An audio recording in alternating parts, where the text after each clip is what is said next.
ना त्या विषय माझो नव्हता. तो विषय कितें आहा की एक हांव एक सांगूंक सोदतां, मनीस तेजो विशयच ना तो.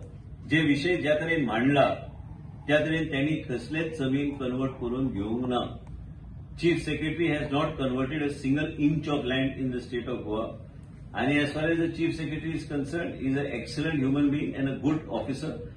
केन्ना केन्ना मेलिशियस कॅम्पेन कोणतरी तेजे अगेन्स्ट चलयता, दॅट इज नॉट एक्सेप्टेबल. आणि हेजे बद्दल बी मुख्यमंत्री कडेन चर्चा करून मुख्यमंत्रीक लेखीत हांव धाडून दितलो की केन्नाच चीफ सेक्रेटरी कसलेच फेवर टाउन लँड डिपार्टमेंट कडल्यान मागूंक ना.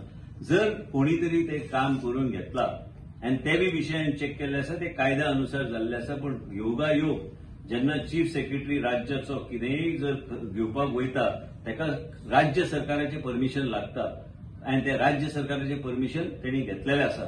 आनी म्हाका खात्री आहा की हे सगळे गोष्टी when any government officer has to procure or purchase land he needs government permission and he has taken government permission. So when he has purchase what that is his personal domain, but he is a excellent officer. I am on record that he has not taken a single favor from the Town and Country Planning Department. Malicious campaign and maligning somebody, you can write letters to where you want, but you should not malign somebody's name when he has not done anything wrong. He has not done anything in violation of the law and neither has got a favor done for himself in his name in the Department of Town Planning. So you have taken government's permission then? Yes.